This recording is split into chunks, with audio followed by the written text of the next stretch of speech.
마지막 날입니다. 오늘은 임재를 약속하신 주님이란 제목으로 함께 말씀을 나누고자 합니다. 사실 오늘 본문은 너무나 잘 아는 말씀이고 또 제가 2019년에도 이 말씀을 가지고 18절에 20절까지 말씀을 가지고 주일날 설교했던 기억도 납니다. 그때는 제자가 지향하는 목표, 두 번째 남을 향한 목표라고 해서 제자 삼기, 이런 주제를 가지고 함께 말씀을 나눈 기억이 있습니다만은, 그럼에도 불구하고 이 말씀은 굉장히 중요한 말씀이기 때문에 또 다시 한번 살펴보도록 하겠습니다. 오늘 본문에서는 첫 번째로 승천하시는 주님에 대해서 먼저 말하고 있습니다. 16절에 보게 되면 11 제자가 갈릴리에 가서 예수께서 지시한 산에 이르렀다라고 하고 있습니다.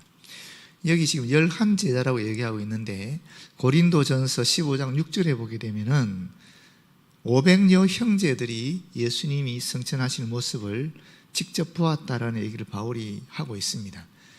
그런데 지금 현재 마태 같은 경우에는 이 가룟 유다가 빠진 이 11 제자의 초점을 맞추어서 이들을 대표적으로 기록했다라고 볼 수 있습니다. 비록 500명이 있었지만은 마태는 11 제자를 그 대표격으로 그렇게 기록했다라는 것입니다. 실제로 예수님 승천하시기 전에도 사실 예수님은 여러 군데 제자들에게 나타나셨죠. 엠마오로 가던 두 제자에게도 나타나셨고, 시몬 베드로에게도, 또 도마가 빠진 상태에서 11 제자에게, 그리고 도마가 있는 가운데 또 제자들에게도 나타나셨습니다. 또 심지어 갈릴리 바닷가에서 7 제자들에게 나타나셔서 많은 물고기를 잡도록 역사하기도 하셨습니다. 그런데 마태는 이런 모든 기록들을 삭제했습니다. 왜냐하면 예수님의 이 지상 명령에 보다 집중하기 위해서 그러한 것입니다. 17절에 보면 예수를 배웠고 경배하나 아직도 의심하는 사람들이 있더라. 제가 지난번에는 이 의심한다는 말을 잘 이해를 못했거든요. 아니, 예수님의 부활을 11 제자들은 사실은 직접 목격했잖아요. 도마를 통해서든 어떤 형태로든. 그런데 왜 아직까지 부활을 의심할까? 제가 이해를 못했는데, 이번에 준비하면서 500여 무리들을 지금 마태가 생략하고 있어서 그렇구나. 그러나 이 바울의 고백에 의하면은 사실 500명이 같이 보았기 때문에 지금 이 자리에 500명을 포함한 11 제자가 있었다라고 볼 수 있거든요. 그러면 11 제자가 의심을 했다기보다는 500여 명의 형제들 중에 예수님의 부활을 의심한 사람들이 있다라는 것을 이번에 알았습니다. 그래서 자세히 보니까 이것도 여기 의심한다 하는 말도 근본적인 불신이 아니고 아직 머뭇거리고 있는 그런 상태를 의미하는 장면입니다. 사람들이 있더라, 11 제자 외에 있다라는 소리죠. 18절에 보면 그때부터는 저희가 말씀을 함께 나눈 거죠. 제가 이 16절, 17절은 아직 함께 나눈 적이 없는데 18절부터는 나눈 말씀입니다. 예수께서 나와 말씀하여 이르시되 하늘과 땅의 모든 권세를 내게 주셨으니, 하나님이 통치하시는 모든 영역이라는 것이죠. 그런데 사실 예수님은 원래 하나님이셨잖아요. 하나님이신데 이 땅에 오실 때 스스로 당신의 능력을 제한하셨다라는 거거든요. 어떻게 생각하면 이 권세를 성부 하나님께 위탁하고 인간의 몸을 입고 내려오셨다고 볼 수 있습니다. 예수님께서 이 땅에서 수많은 이적을 행하셨지만 원래 그분이 가진 능력은 그보다 훨씬 많으신 거죠. 훨씬 대단하고 위대하신 것이죠. 그럼에도 불구하고 스스로 인간의 몸을 오시면서 제한하셨다라는 것입니다. 그 능력을. 그런데 이제 부활하시면서 다시 그 위탁했던 그런 권세, 권력, 능력, 그런 것을 다시 받으셨다라고 볼 수 있는 말씀입니다. 두 번째는 주님의 지상 명령인데, 이 지상 명령은 그러므로 너희는 가서 모든 민족을 제자로 삼아 아버지와 아들과 성령의 이름으로 세례를 베풀고 내가 너희에게 분부한 모든 것을 가르쳐 지키게 하라. 이 유명한 말씀이죠. 우리가 다 기억하고 있는 말씀입니다. 그런데 이 말씀에서 동사가 4개가 나오는데 그 중에 본동사가 하나 있다 그랬지요.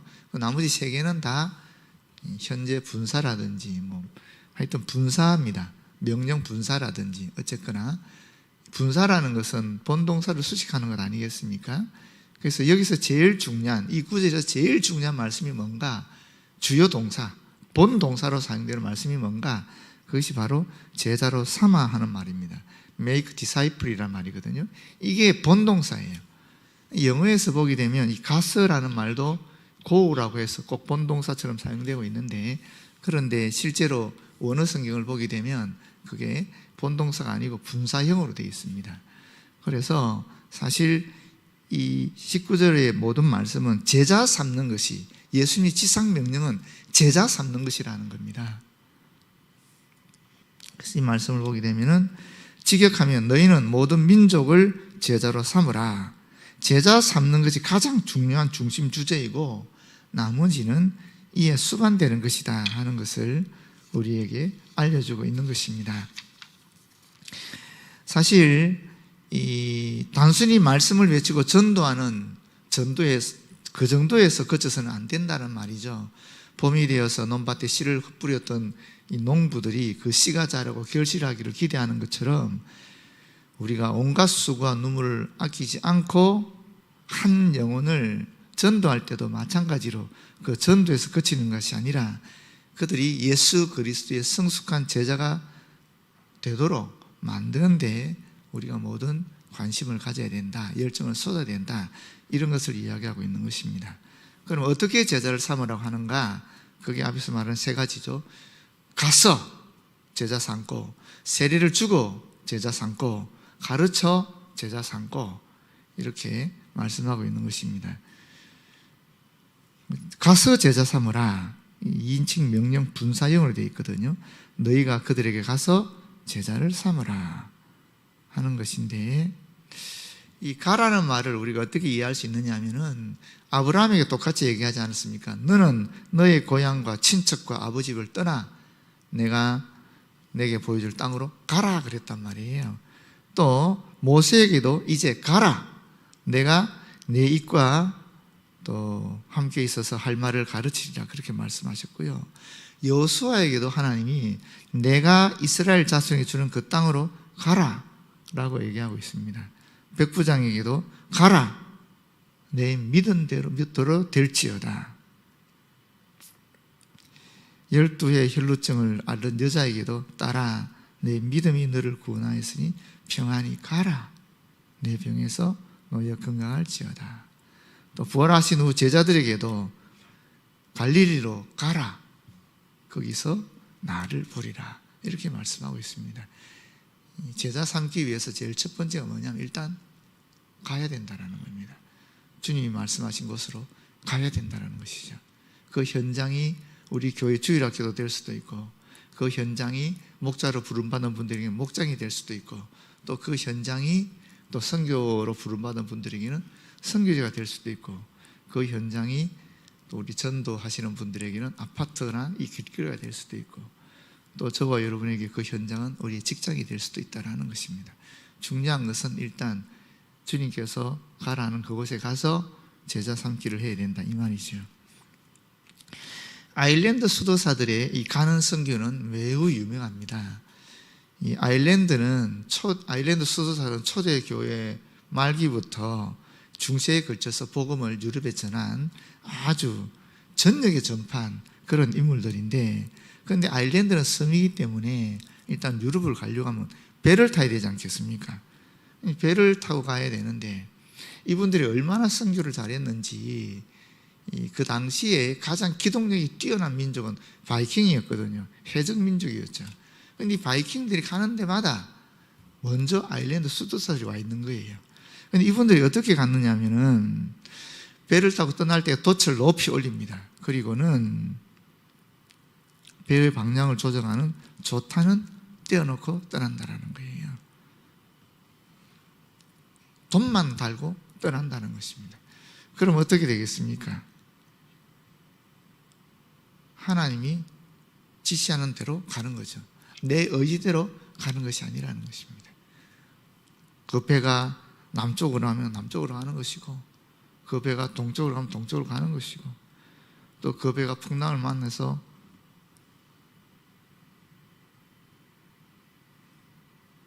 불면은 배가 가라앉을 수도 있는 것이고, 어쨌거나 주님의 뜻이라 그러면 그렇게 그들은 갔다라는 것입니다. 오로지 하나님의 지시에만 따라 눈을 가리고 손을 든 채 그렇게 갔다라는 것입니다. 바로 이런 분들의 발걸음을 통해서 전 유럽이 그리스도의 복음을 듣고 전 유럽이 기독교 복음으로 점령되었다, 이렇게 역사는 이야기하고 있습니다. 두 번째, 세례를 베풀어서 제자 삼으라. 현재 분사형으로 되어 있는데요, 웹타이징 덤이라고 되어 있습니다. 근데 이 말은 너희가 그들에게 한 사람에게만 아니라 계속해서 세례를 베풀면서 제자 삼으라, 이런 뜻입니다. 사실 세례에는 두 가지 의미가 있지 않습니까? 하나는 담근다라는 의미가 있고, 하나는 또 씻는다 하는 의미가 있거든요. 이 담근다라는 의미는 뭐겠습니까? 영적으로는 예수 그리스도와 완전히 하나가 된다라는 것입니다. 연합한다라는 것이죠. 세례의식을 통해서 예수의 죽으심과 장사되심과 부활하심에 함께 참여한다라는 것입니다. 씻는다라는 것은 뭐겠습니까? 죄를 씻는 것을 의미하는 것입니다. 정결함을, 죄사함을 의미한다라고 볼 수 있겠습니다. 그래서 세례는 사실 그리스도와 연합이라는 의미와 더불어서 이 죄 씻음이라는 이중적 의미를 가지고 있습니다. 그렇기 때문에 이 두 가지 의미는 결코 분리할 수 없다는 것입니다. 또한 이러한 세례는 성부, 성자, 성령, 성삼위 하나님의 이름으로 이루어져야 그것이 분명하다. 오늘 본문에도 분명히 제시하고 있잖아요.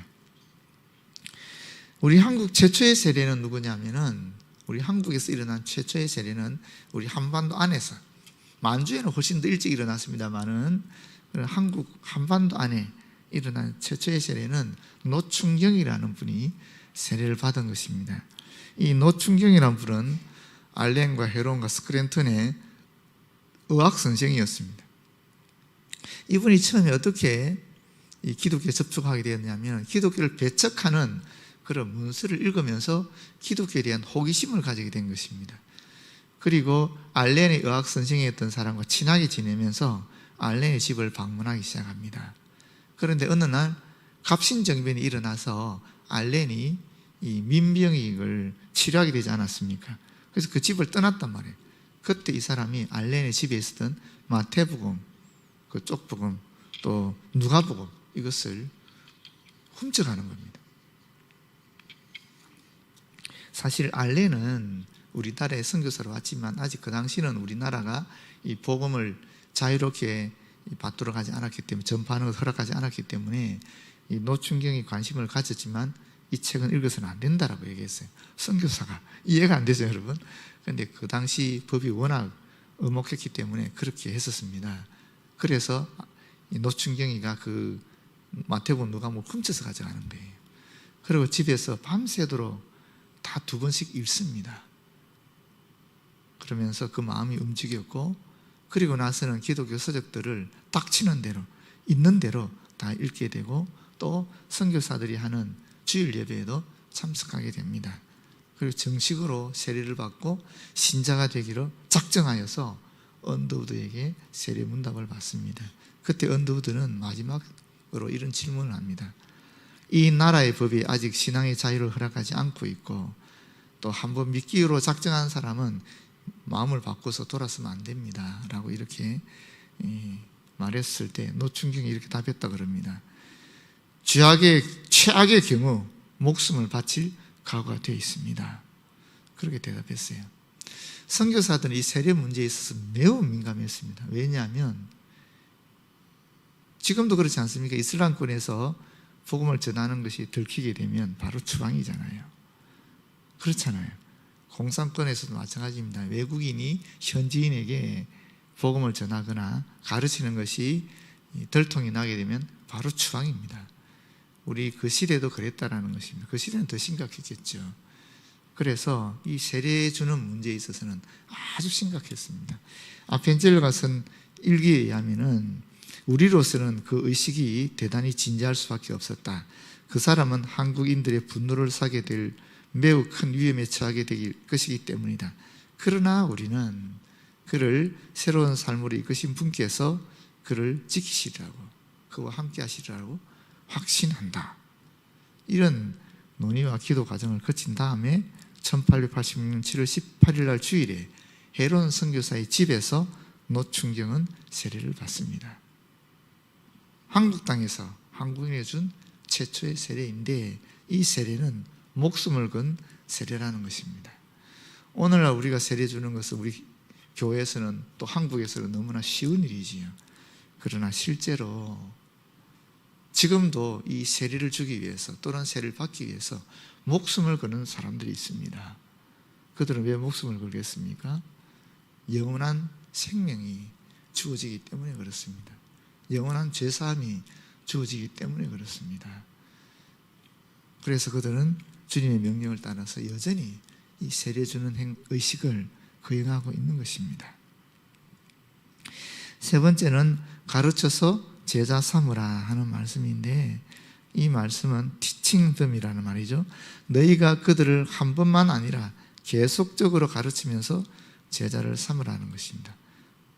무엇을 가르치는 것인가? 예수께서 너희에게 분부한 모든 것, 예수께서 우리에게 가르치신 모든 것입니다. 예수께서 명한 모든 것, 한 번만이 아니라 계속해서 지키도록 너희가 그들을 한 번만이 아니라 계속적으로 가르치면서 제자를 삼으라는 것입니다. 여러분, 줄탁동시라는 말이 있습니다. 이건 벽암록에 나오는 얘기인데, 이 병아리가 부화할 때쯤 이제 알에서 껍질을 깨려고 하지 않겠습니까? 그럴 때 이 병아리가 아직 여린 부리로 온 힘을 다해서 그 알 껍질을 쪼아대는 겁니다. 그러면 이 어미가 기다리고 있다가 그 소리를 듣고 또 그 부위를 자신의 부리로 밖에서 쪼아준다고 합니다. 병아리가 3시간 안에 이 껍질을 깨지 않으면 그 안에서 죽는다 그래요. 질식해서. 그러니까 이 병아리는 죽을 힘을 다해서 그 알 껍질을 쪼고, 또 어미닭은 기다리고 있다가 소리 듣고 또 그 부분을 또 쪼는 거예요. 그래서 병아리가 쪼는 것을 줄이라 그러고, 어미가 쪼는 것을 탁이라 그럽니다. 이게 줄탁동시라는 말이에요. 동시에 병아리가 쪼는 것과 어미가 쪼는 것이 같이 일치한다라는 거죠. 같이 한다라는 겁니다. 이 줄과 탁이 동시에 일어나야 생명이 온전하게 탄생한다라는 것입니다. 여러분, 스승과 제자의 관계도 마찬가지입니다.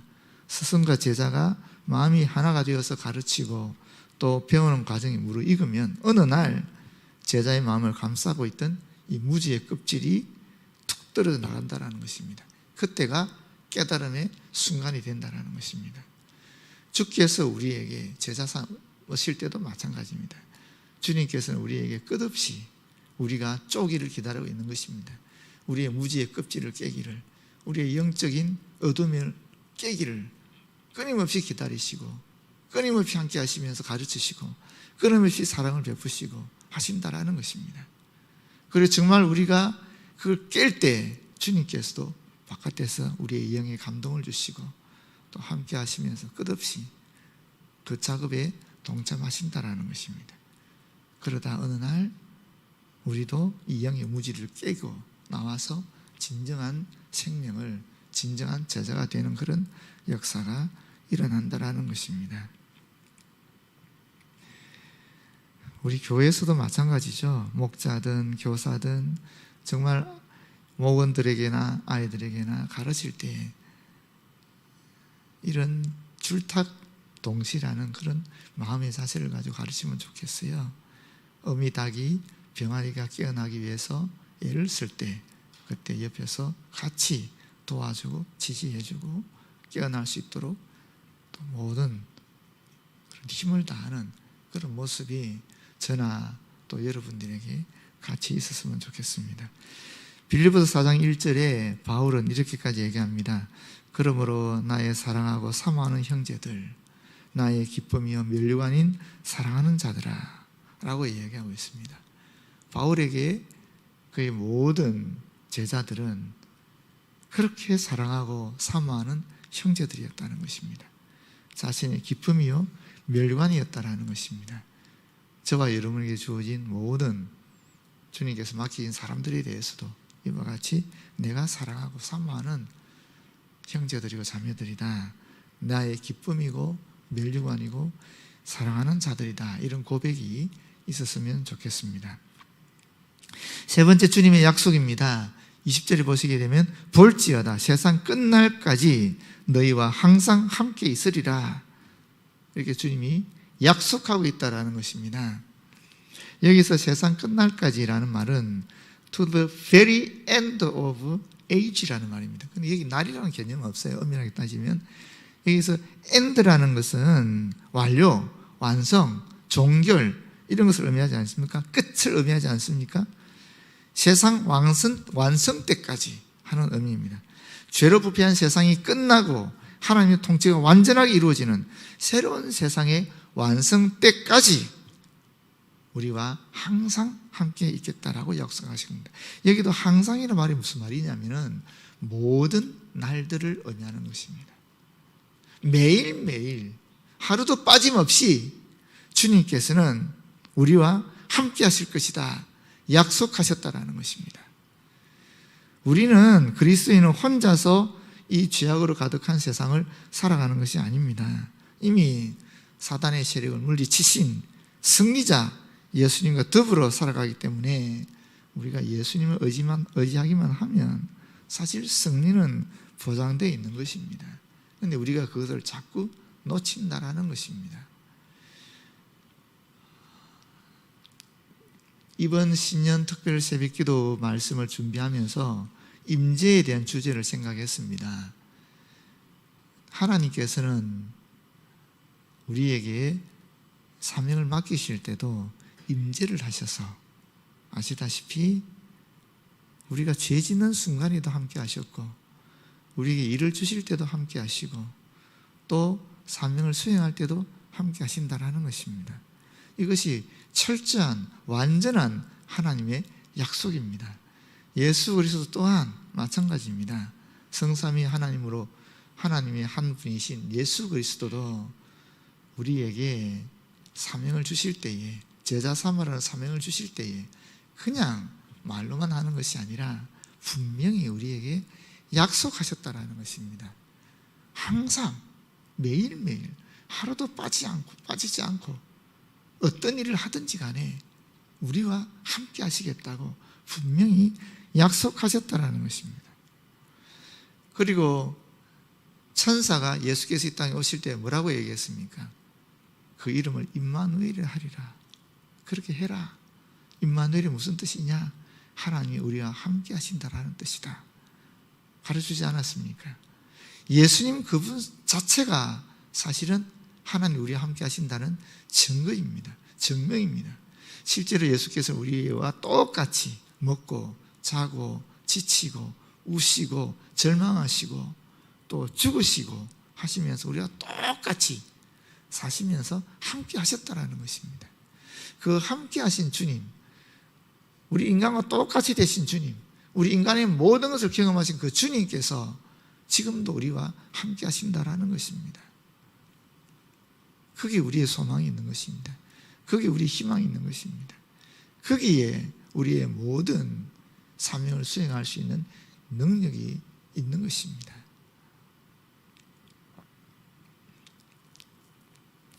제가 어릴 때부터 목사가 안 되면 죽는다는 소리를 듣고 컸습니다. 어머니께서 서운하시고 아버지께서 동의하셨기 때문에 저는 목사가 되는 그것이 그냥 그거 외에는 없었던 것 같아요. 사실 솔직히 선생이 되고 싶었는데 그럼에도 불구하고 목사 안 하면 죽는다 그러니까 어떻게 하겠습니까? 그럼에도 불구하고 제 개인적으로 하나님의 부르심을 경험한 것은 사실은 어떤 제 친구 여동생의 그 모습을 보고 이 영혼의 구원이라는 것이 무엇보다 소중하구나 하는 것을 깨달았기 때문에 그랬습니다. 학식이 있고 미모가 있고 또 대단한 능력을 가진 아이였는데 이 술에 취하니까 완전히 짐승이 되어버리더라고요. 그래서 영혼이 얼마나 소중한가 하는 것을 그때 깨달았고, 또 신학을 다니면서 신학교 1학년 겨울방학 때 유럽의 배낭여행을 유럽과 이스라엘 한 40일 내지 50일 다녀왔거든요, 혼자서. 그때 저는 확실히 체험했습니다. 하나님께서 나와 함께 하시면서 얼마나 나를 사랑하시는지를 정확하게 체험했습니다. 제 발자국 한 발 앞에 저를 이끌어 가신 주님, 언제 어디를 가든지 간에 저와 함께 동행하시는 그 주님을 이 45일 동안 완전히 체험했습니다. 말도 통하지 않고 또 영어도 제대로 못하는데도 불구하고 혼자서 유럽을 40일 돌아다니면 대단하지 않습니까? 근데 그게 가능하더라고요. 근데 그 절박한 상황 속에서 말도 통하지 않는 가운데에서 또 알지도 못하는 곳에 가서 혼자 돌아다니는데 혼자가 아니더라고요. 정말 하나님 나와 함께 하시더라고요. 그것을 확실히 체험하게 되었습니다. 그 다음부터 주님이 나를 떠난다는 생각은 들지 않았습니다. 또 주의 종으로서 실제로 교육 전설을 하고 또 부목사를 하고 담임 목사를 할 때도 마찬가지입니다. 제가 담임 목사 처음이니까 얼마나 많은 실수도 하고 또 얼마나 많은, 죄송하지만 또 절망도 했겠어요. 또 많은 분들에게 상처를 주면서 제 스스로도 너무나 괴롭고 고통스럽고 안 그랬겠습니까? 주님께 분명히 비전은 받았는데 이 비전을 전하니 통하지도 않고 얼마나 괴로웠겠어요. 이거 내가 받은 게 맞나? 내가 지금 제대로 하고 있나? 사실 그런 갈등도 많이 있습니다. 진짜 주님 주신 것이 맞나? 솔직히 그런 것도 많이 있습니다. 그래서 계속 확인하고 또 확인합니다. 혹시 내가 잘못 받은 것이면 어떡하나? 그러면 안 되잖아요. 그러면 온 성도들이 다 힘들고 고통스러워지는데 진짜 내가 받은 것이 맞는 건가? 진짜 내가 전하는 말씀이 하나님의 바른 뜻을 전하는 것인가? 그런 고민과 그런 갈등은 늘 있습니다. 계속적으로 진짜 출탁합니다. 저도. 그럼에도 불구하고 기도할 때, 찬양할 때, 심지어는 오늘은 여기 안 왔네요. 어떤 청년이 저한테 와서 이런 얘기를 한 적도 있습니다. 목사님 위해서 기도하는데 목사님 위해서 기도할 때마다 이 말씀이 떠올라요 하면서 욥기 40장 11절 13절 말씀인가요? 그 말씀을 적어서 전해주는 거예요. 제가 이 말씀을 6개월 전에 받았는데 너무 제가 오버하는 것 같아서 목사님께 못 전했습니다. 그런데 기도할 때마다, 목사님 위해서 기도할 때마다 이 말씀을 자꾸 하나님께 떠올리게 하셔요. 그러면서 지난 12월 24일 날 조그만 쪽지에 적어서 그걸 저한테 주더라고요. 제가 그 말씀을 보고 얼마나 격려가 되었는지 모릅니다. 아, 내가 잘못 가는 건 아니구나.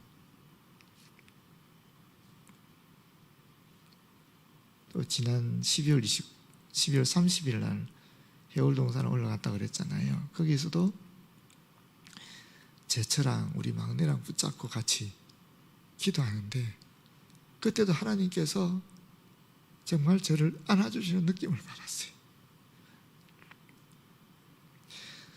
중요한 것은 그거죠. 저뿐 아니라 여러분 마찬가지 아니겠습니까? 주님 일을 하는 데 있어서는 어려움이 있을 수 있지요. 또 주께서 정말 주시는 뜻이 맞는지 안 맞는지 사실 고민이 되고 갈등이 되기도 합니다. 그렇지만 그럼에도 불구하고 주님께서는 저와 함께 하신다. 이거는 변함없는 진리입니다. 여러분도 마찬가지라고 생각합니다. 조금 생각이 다를 수는 있지요. 그런데 하나님께서 주의 종을 세우시고 또 이 교회를 섬기도록 하셨을 때는 분명한 이유가 있지 않겠습니까? 그리고 죄송한데 사실 저는 여러분 떠날 사람입니다. 여러분이 어떻게 생각하시든 저는 만 20년 하면 무조건 이 교회 떠납니다. 여러분들은 그렇지 않잖아요. 그럼 떠나는 제 입장에서 저를 생각하겠습니까? 교회를 생각하겠습니까?